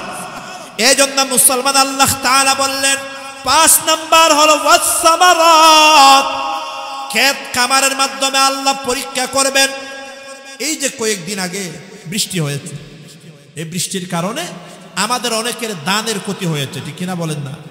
লবণের মাঠ যারা করে তাদের ক্ষতি হয়েছে, ব্রিকফিল যারা করে ইটের ক্ষতি হয়েছে, লাখ লাখ টাকার লস হয়েছে। এখন আপনি যদি বলেন আল্লাহ বৃষ্টি দেওয়ার সময় আর পাইলেন না, এই আমাদের ধান কাটার সময় বৃষ্টি দিলেন, আমাদের ইট তৈরি করার সময় বৃষ্টি দিলেন, আপনি আল্লাহর সাথে কি আমাদের শত্রুতা আছে? বলেন না। এই ধরনের কথা যদি আমার আপনার জবান দিয়ে বের হয়, আল্লাহ খুশি হবেন না নারাজ হবেন? আল্লাহ তো বলেছেন বান্দা ওয়াসসামারাত, ক্ষেত খামারের মাধ্যমে আমি তোমাদেরকে পরীক্ষা করব। এই যে তোমার ধানের মধ্যে লস হয়েছে, আচ্ছা বলেন না জমিনের মধ্যে ধানগুলাকে আমি আপনি রোপণ করেছি, আমরা তো শুধু জমিনের মধ্যে কতগুলা ধান ছিটে দিয়ে আসছি, এরপরে ধানগুলা জমিন থেকে বের করার পরে ধান হওয়া, এগুলা সব করেছেন কে? আল্লাহ বলবেন বান্দা আমি তো তোরে সারা জীবনভর তোরে দান দিয়েছি, একটা বছর পরীক্ষা করছি বান্দা, তোর মুখ দিয়ে নাশুকরি বের হয়ে গেছে। বলেন আল্লাহ খুশি হবে না নারাজ হবে? তাহলে এজন্য আল্লাহ তাআলা 5টা বিষয় নিয়ে পরীক্ষা করবেন। 1 নাম্বার হলো ঈমান আনার কারণে আপনাকে নানান ধরনের বৈবিধি প্রদর্শন করা হবে। 2 নাম্বার হলো ক্ষুধার মাধ্যমে, দারিদ্রতার মাধ্যমে। 3 নাম্বার হলো বান্দা মালের লসের মাধ্যমে পরীক্ষা করা হবে। 4 নাম্বার হলো বান্দা জানের লসের মাধ্যমে পরীক্ষা করা হবে। 5 নাম্বার হলো ক্ষেত খামারের মাধ্যমে পরীক্ষা করা হবে। ও দুনিয়ার মুসলমান, টেকনাফের মুসলমান, এই ধরনের পরীক্ষাগুলা যখন আমার আপনার উপরে আসবে, আল্লাহ বললেন ওয়াবাশশিরিস সাবিরিন, এই মুসিবতগুলা আমার বান্দার কাছে আসার পর এই মুসিবতের উপর যারা ধৈর্য ধারণ করে, ও পয়গম্বর আপনি আমার ওই সমস্ত ধৈর্য ধারণকারী বান্দাদেরকে জান্নাতের সুসংবাদ দিয়ে দেন। বলেন সুবহানাল্লাহ। আল্লাযীনা ইযা আসাবাতহুম মুসিবা, ওই সমস্ত বান্দাদের কাছে যখন কোনো মুসিবত আসে, বান্দারা মুসিবতে পড়ার পরে ধৈর্য হারা হয় না, মুসিবতে পড়ার পরে বান্দা নৈরাশ হয়ে যায় না, মুসিবতে পড়ার পরে বান্দা কোন দোয়া পড়ে? ক্বালু ইন্না লিল্লাহি ওয়া ইন্না ইলাইহি রাজিউন। মুসিবতে পড়ার পরে ঈমানদার পড়ে ইন্না লিল্লাহি ওয়া ইন্না ইলাইহি রাজিউন, আমরা হলাম একমাত্র আল্লাহর জন্য, আমাদেরকে একদিন ফেরত যাইতে হবে। কার কাছে? জবান খুলে বলেন না কার কাছে? ও দুনিয়ার মুসলমান, ইন্না লিল্লাহি ওয়া ইন্না ইলাইহি রাজিউন, এটা শুধু মরণের দোয়া না, আমরা মনে করেছি কেউ মারা গেলে এই দোয়া পড়তে হয় না। আল্লাহর বান্দা, কেউ মারা গেলে যেমন এই দোয়া পড়তে হয়। আপনি দুনিয়ার যে কোনো ধরনের বিপদে পড়লেন, মুসিবতে পড়লেন, রাস্তা দিয়ে হাঁটার সময় পায়ের মধ্যে কাঁটা ঢুকে গেল, আপনি অসুস্থ হয়ে গেলেন, বিপদে পড়লেন, যে কোনো ধরনের বিপদে পড়বেন, মুসিবতে পড়বেন, তখন দোয়া পড়বেন ইন্না লিল্লাহি ওয়া ইন্না ইলাইহি রাজিউন। এটা হলো বিপদের দোয়া। তাহলে মুসলমান আমার কথা বুঝে থাকলে বলেন, আমাদেরকে পরীক্ষা করার জন্য এই ধরনের বিপদগুলো আমাদের উপরে দান করেন কে? আর জবান খুলে বলেন কে? আমাদেরকে যে আল্লাহ বিপদ দান করেন, আমাদেরকে আবার বিপদ থেকে উদ্ধার করার মালিক হলেন কে? আমরা তো জানি আমাদেরকে আল্লাহ বিপদের মধ্যে ফেলেন ঈমানের পরীক্ষা করার জন্য। আমরা এটা যেই পরিমাণ বিশ্বাস করি, কিন্তু আমাদেরকে যে আল্লাহ তাআলা বিপদ থেকে উদ্ধার করবেন এটা আমরা তেমন বিশ্বাস করি না। আমরা মনে করি আল্লাহ বিপদ দেন, কিন্তু আমাদেরকে বিপদ থেকে যে উদ্ধার করার ক্ষমতা আল্লাহর আছে এটা আমরা তেমন বিশ্বাস করি না। কিতাবের মধ্যে ঘটনা আছে, মূসা পয়গম্বরের উম্মতের নাম ছিল বনি ইসরাইল। এই বনি ইসরাইল হলো ওই জাতি যাদেরকে আল্লাহ তাআলা অসংখ্য অজস্র নিয়ামত দিয়েছেন। বর্তমানে যারা ইসরায়েলের মধ্যে আছে, আল্লাহ তাআলা তাদেরকে এত নিয়ামত দিয়েছিলেন, জান্নাত থেকে তাদের জন্য আল্লাহ স্পেশাল খাবার প্রতি ওয়াক্তের মধ্যে পাঠাতেন। বলেন সুবহানাল্লাহ। মান্নে সালওয়া আল্লাহ পাঠাতেন তাদের জন্য, আকাশের মধ্যে মেঘের মাধ্যমে ছায়ার ব্যবস্থা করতেন। অসংখ্য নিয়ামত আল্লাহ দিয়েছিলেন, কিন্তু বনি ইসরাইলরা ছিল এত বড় জালেম। আল্লাহ তাআলা এত নিয়ামত দেওয়ার পরেও প্রত্যেকবার তারা আল্লাহর সাথে নাফরমানি আর নাশুকরি করত। বলেন নাউজুবিল্লাহ। মূসা আলাইহিস সালামের জামানায় মূসা আলাইহিস সালাম এবং ওনার কওম বনি ইসরাইল, এরা ছিল ফেরাউনের গোলাম। ফেরাউনের যেই বাহিনী ছিল, কিপ্তি ছিল, এদের গোলাম ছিল বনি ইসরাইল এবং মূসা আলাইহিস সালামের জাতিরা। লম্বা ঘটনা। মূসা আলাইহিস সালামের কাছে আল্লাহ তাআলা ওহী পাঠালেন, ও মূসা কালিমুল্লাহ, আপনি আপনার জাতি বনি ইসরাইলকে নিয়ে মিশর ছেড়ে অন্য দেশের মধ্যে চলে যান। মিশর ছেড়ে রাতের বেলা আপনারা অন্য দেশে চলে যান। মূসা আলাইহিস সালাম ওনার জাতিকে নিয়ে মিশর থেকে বের হয়ে যাবেন রাতের বেলা। ফেরাউনের বাহিনী যেন কেউ না জানে। হাজার হাজার নয়, লাখ লাখ বনি ইসরাইল নিয়ে মূসা পয়গম্বর মিশর ছেড়ে রাতের বেলা চলে যেতে লাগলেন। ফেরাউনের গোয়েন্দা বাহিনীরা ফেরাউনের কাছে সংবাদ দিয়ে বলল, ও ফেরাউন, মূসা এবং তার জাতি বনি ইসরাইল তো পালিয়ে যাচ্ছে, তাদেরকে যদি ধরে আনা না হয় তাহলে জীবনেও তুমি তাদেরকে আর কাছে পাবা না। এই কথা বলার পরে ফেরাউন তাড়াতাড়ি সেনাবাহিনীদেরকে অর্ডার দিলেন। অর্ডার দেওয়ার পর 1 লক্ষ নয় 6 লক্ষ সেনাবাহিনী নিয়ে ফেরাউন মূসা আলাইহিস সালাম এবং ওনার জাতিকে গ্রেফতার করার জন্য বের হয়ে গেলেন। বনি ইসরাইল মনে মনে খুশি ছিল, বলে আমরা তো ফেরাউন এবং তার বাহিনীকে ধোঁকা দিয়ে মিশর ছেড়ে পালায়া যাচ্ছে। সামনে একটা সমুদ্র আছে, লোহিত সাগর, এটা পাড়ি দিলেই, ওই পাড়ে চলে গেলেই আমাদেরকে ফেরাউন আর কোনো ক্ষতি করতে পারবে না।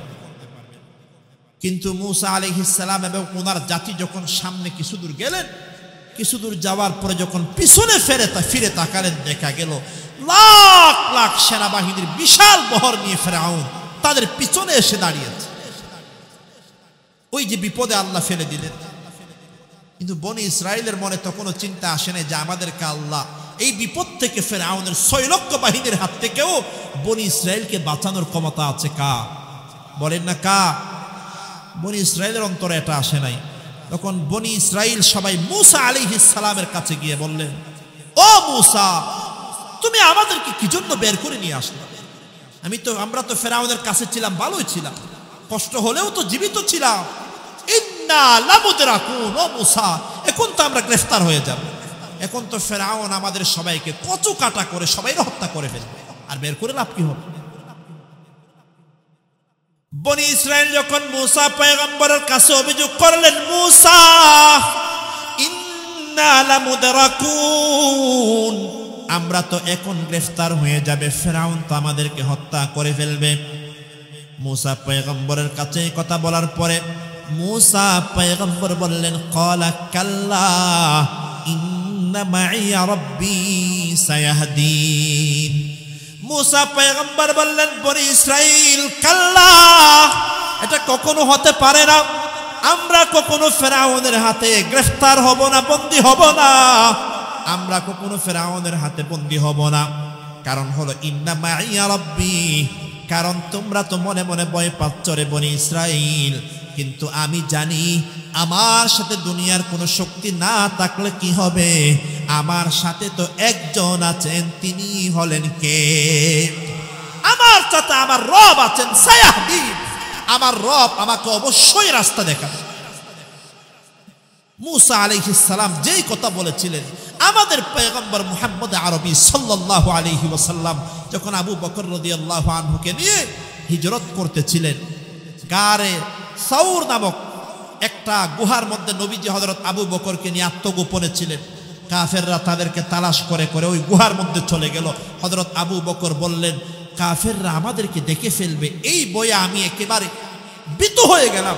আমি দেখলাম কোন কাফের যদি তার পায়ের দিকে তাকায় আমাকে আর পয়গম্বরকে দেখতে পাবে। আমি ভয় পেয়ে বললাম, ইয়া রাসূলুল্লাহ ইয হুমা ফিল গার ইয ইয়াকুলু লিসাহিবিহি লা তাহজান ইন্নাল্লাহা মা'ানা। আমি আবু বকর ভয় পেয়ে বললাম, ইয়া রাসূলুল্লাহ আমরা তো মনে হয় কাফেরদের হাতে গ্রেফতার হয়ে যাব, কাফেররা তো আমাদেরকে দেখে ফেলবে।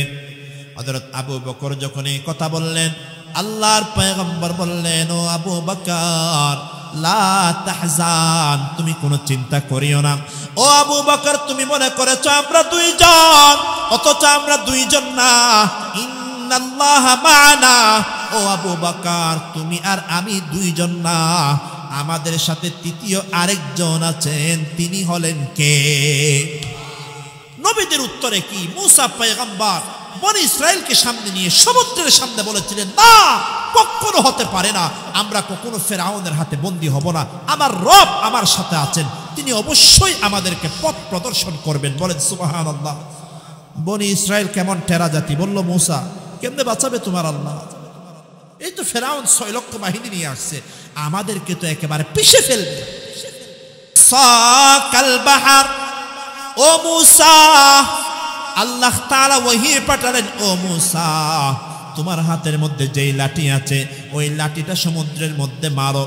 সমুদ্রের মধ্যে মারার পর ফানফালাকা ফাকানা কুল্লু ফিরকিন কাত্তাউদিল আযীম। মুসা পয়গম্বর সমুদ্রে মারার পর সমুদ্রের পানির ভিতরে আল্লাহ তাআলা অটোমেটিক রাস্তা তৈরি করে দিয়েছেন। আল্লাহু আকবার। এখন তো আমাদের বাংলাদেশ সরকার টানেল তৈরি করেছে কর্ণফুলী নদীর মধ্যে, এত হাজার বছর পরে টানেল নির্মাণ হচ্ছে, অথচ আল্লাহ তাআলা কয়েক হাজার বছর আগে বনি ইসরাইলকে ফেরাউনের বাহিনীর হাত থেকে বাঁচানোর জন্য লোহিত সাগরের ভিতরে টানেল ব্যবস্থা করে দিয়েছিলেন কে? বলেন না, টানেলের ব্যবস্থা যখন দুনিয়ার কোনো বিজ্ঞানী আবিষ্কার করতে পারে নাই, মুসা আলাইহিস সালাম একটা লাঠি মারলেন সমুদ্রের মধ্যে, এক লাঠির আঘাতে সমুদ্রের মধ্যে টানেল তৈরি হয়ে বনি ইসরাইলরা ওই রাস্তা দিয়ে সমুদ্র পার হয়ে গেলেন। বলেন সুবহানাল্লাহ। মুসা পয়গম্বর এবং ওনার জাতি বনি ইসরাইল যখন পার হয়ে গেল, ফেরাউন দেখলো সমুদ্রের মধ্যে রাস্তা হয়ে গেছে। ফেরাউন তার বাহিনীদেরকে বলল, আমার বাহিনীরা দেখ আমি ফেরাউন কত বড় খোদা, দেখ আমি ফেরাউনের কারণে সমুদ্রের মধ্যে রাস্তা হয়ে গেছে। বলে নাউজুবিল্লাহ। পাগলের সুখ বলে মনে মনে, পাগলের সুখ কিসে কিসে?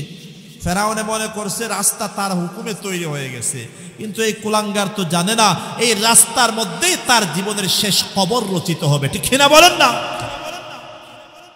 ফেরাউন তার বাহিনী নিয়ে যখন ওই টানেলের মধ্যে ঢুকতে চাইল, দুনিয়ার অন্য প্রাণী যারা আছে তারা নাকি বিপদ আপদ বুঝতে পারে।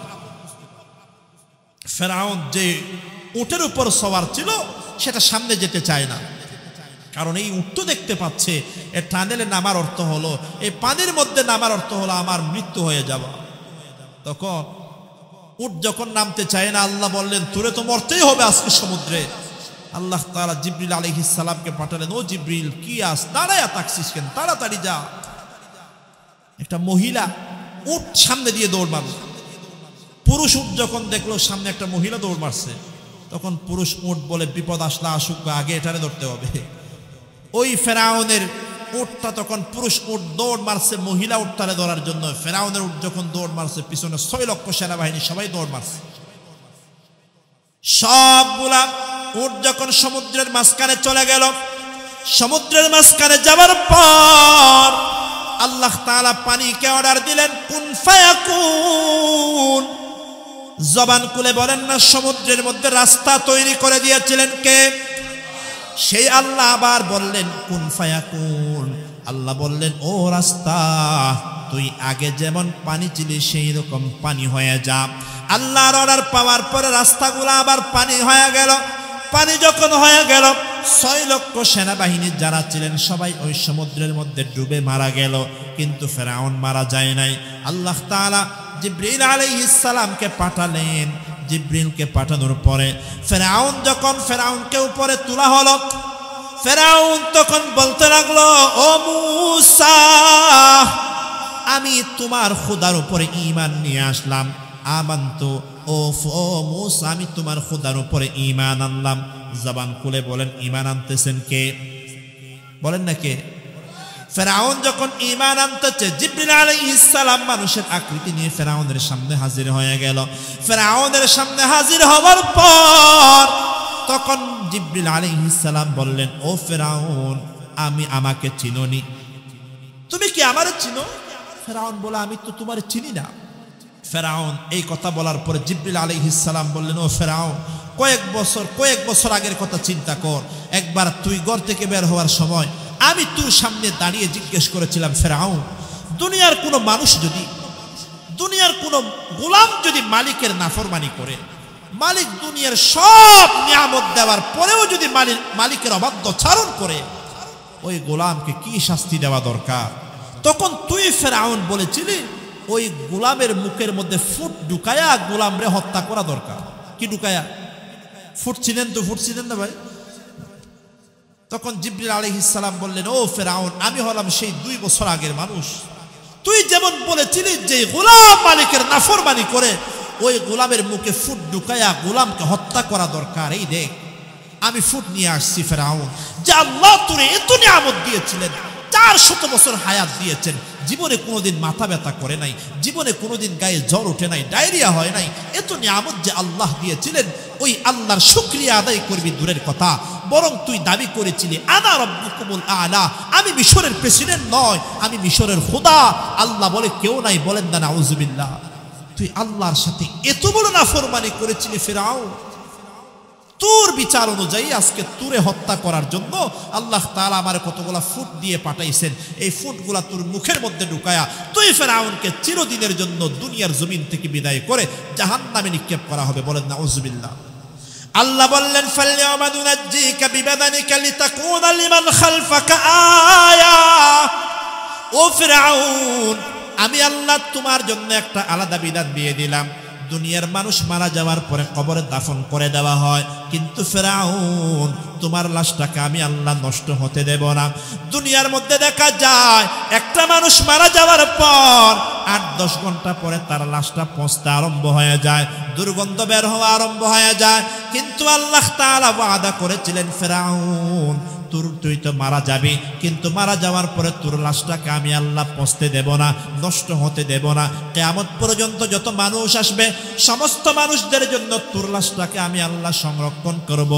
দুনিয়ার মধ্যে আপনি অবাক হয়ে যাবেন, কোনো মানুষের লাশকে যদি আপনি একদিন রাখতে চান, বাইরে রাখতে পারবেন না, ফ্রিজের ভিতরে রাখতে হয়। এই ধরনের ফ্রিজের ভিতরে রাখা লাগে, না হলে লাশটা পচে গলে নষ্ট হয়ে যায়। কিন্তু ফেরাউনের লাশ 1 বছর নয়, 2 বছর নয়, কয়েক হাজার বছর ধরে মিশরের জাদুঘরে এখনো অবশিষ্ট আছে। ফেরাউনের লাশের একটা কেশ পর্যন্ত নষ্ট হয় নাই। আল্লাহ বললেন, ও ফেরাউন, কিয়ামত পর্যন্ত যত জালেমরা আসবে, কিয়ামত পর্যন্ত যত জালেমরা আসবে, তারা যেন তোমার লাশ থেকে শিক্ষা নিতে পারে। ফেরাউনও তো এক সময় বড় প্রভাবশালী ছিল, ফেরাউনের এক সময় বড় শক্তি ছিল, কিন্তু এই ফেরাউনটাকে ধ্বংস করে দিয়েছেন কে? তদ্রুপ দুনিয়ার জমিনে যারা জুলুম করবে, অন্যায় করবে, অত্যাচার করবে, তারাও যেন মনে করে যত বড় শক্তিশালী হোক না কেন, একদিন আমাকে আপনাকে দুনিয়ার জমিন থেকে বিদায় নেওয়া লাগবে। কারণ আমি আপনি যতই শক্তিশালী হয় না কেন, ফেরাউন তো আমাদের চাইতেও বড় শক্তিশালী ছিল। ঠিক না বলেন? বুঝাইতে চাইলাম ফেরাউন মুসা আলাইহিস সালামের ঘটনায় আল্লাহ তাআলা বান্দাদেরকে মুসিবতের পরীক্ষার মধ্যে ফেলেন, কিন্তু আমরা মনে করি যে আমারে তো বিপদ থেকে কেউ বাঁচাইতে পারবে না। আল্লাহ যে বাঁচাইতে পারবেন এই বিশ্বাস আমাদের অন্তর থেকে উঠে গেছে। এই জন্য আমাদের উপর দুনিয়ার হাজার ধরনের মুসিবত আর বলা আসা শুরু হয়েছে। ঠিক না বলেন না? অথচ ইমানদারের বিশ্বাস করতে হবে, ইমানদারকে বিপদে ফেলেন যেমন আল্লাহ, বিপদ থেকে উদ্ধার করার ক্ষমতাও আছে কার? জবান খুলে বলেন না কার? একজন পয়গম্বর হযরত ইউনুস আলাইহিস সালাম, কি নাম? ইউনুস আলাইহিস সালাতু ওয়াস সালামের ঘটনা আপনারা জানেন। ইউনুস পয়গম্বর যখন ওনার জাতির কাছ থেকে পালিয়ে যেতে লাগলেন, আল্লাহর কাছে এটা পছন্দ হয় নাই। আল্লাহ তাআলা ইউনুস পয়গম্বরকে পরীক্ষা করতে চাইলেন।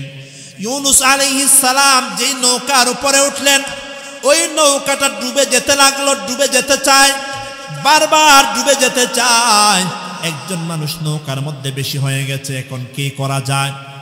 লোকেরা বলতে লাগলো একজনকে অবশ্যই পানির মধ্যে ফেলে দেওয়া লাগবে, কারণ একজনকে যদি ফেলা না হয় তাহলে পুরো নৌকাটাই ডুবে সবাই মারা যাবে।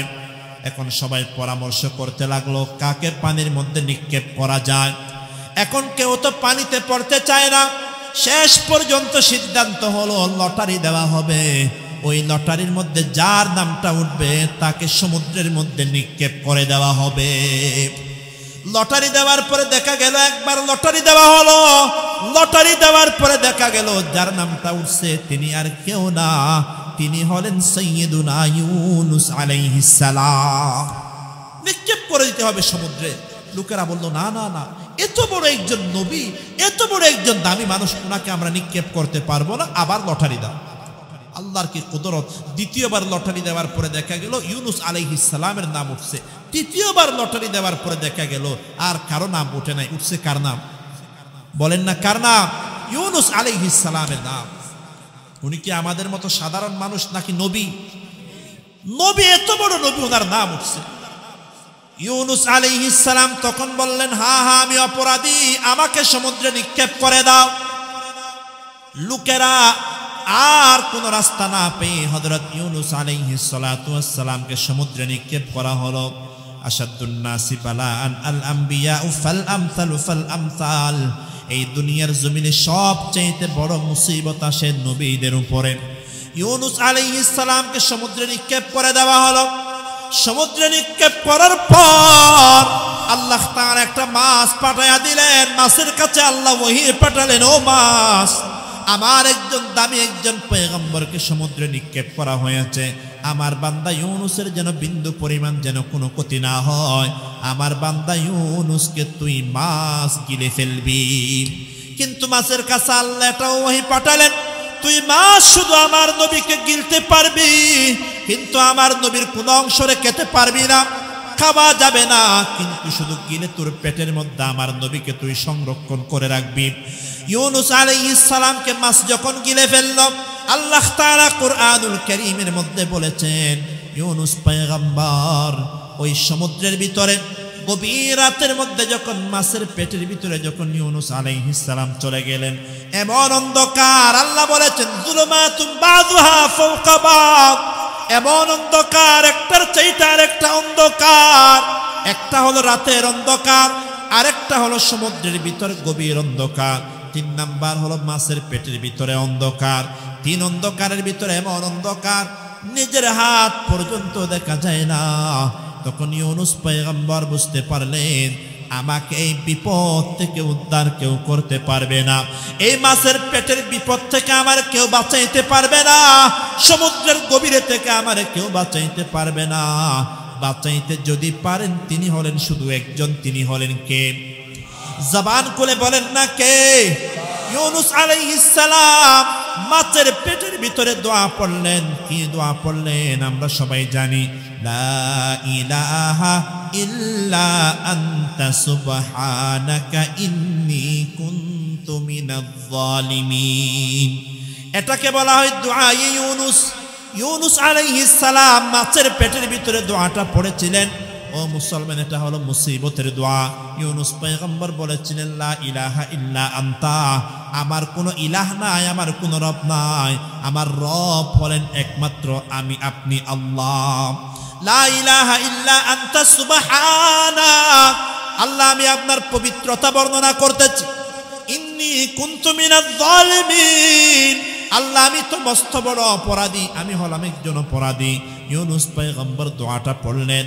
এই দোয়াকে বলা হয় দোয়া ইউনুস। বলেন না কি দোয়া, কি নাম? মুসিবতের দোয়া। আল্লাহ বললেন ফাস্তাজাবনা লাহু, আমার ইউনুস যখন দোয়া করলেন, আমি আমার বান্দা ইউনুসের দোয়াটা কবুল করলাম।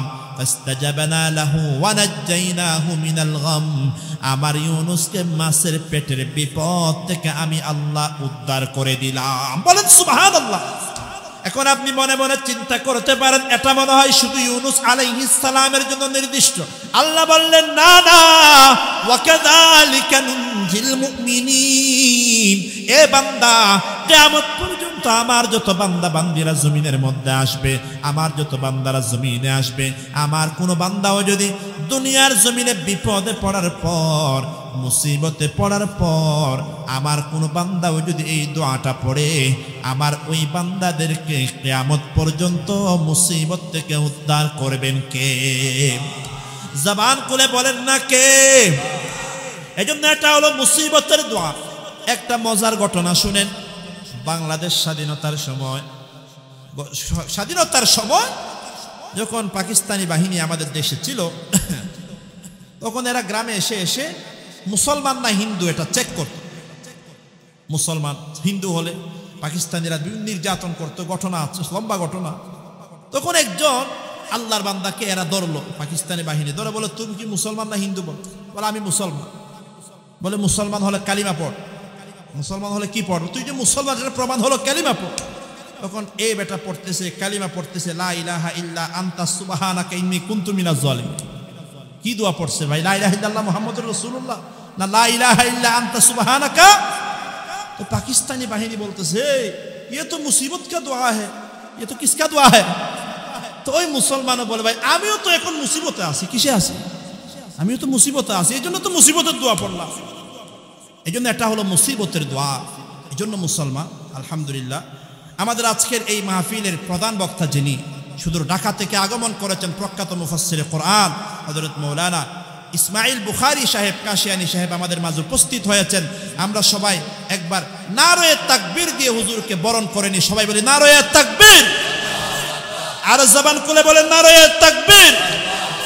প্রধান বক্তার আগমন, প্রধান বক্তার আগমন মেম্বার সাহেবের পক্ষ থেকে, এলাকাবাসীর পক্ষ থেকে, টেকনাফবাসীর পক্ষ থেকে আলহামদুলিল্লাহ। হুজুর যে এত কষ্ট করে উপস্থিত হয়েছেন, আসলে এটা তো তারিখ ঠিক করা হয়েছে কয়েক সপ্তাহ আগে। হুজুরের ডেট নেওয়ার জন্য তো আপনার 5 মাস 1 বছর আগে ডেট নেওয়া লাগে। কিন্তু মেম্বার সাহেবের পক্ষ থেকে যখন আমার সাথে যোগাযোগ করা হলো, আমি হুজুরের সাথে যোগাযোগ করলাম। অনেক কষ্ট করে হুজুর, অনেক কষ্ট করে এই ডেটটা আমাদের জন্য, টেকনাফের জন্য দিয়েছেন, আপনাদের প্রতি আন্তরিকতা রেখে। এজন্য হুজুর যে কষ্ট করে উপস্থিত হয়েছেন, এজন্য আমরা সকলেই সবাই বড় আওয়াজ দিয়ে শুকরিয়া আদায় করে বলি আলহামদুলিল্লাহ। যারা বাইরে আছেন মেহেরবানি করে প্যান্ডেলের ভিতরে চলে আসেন।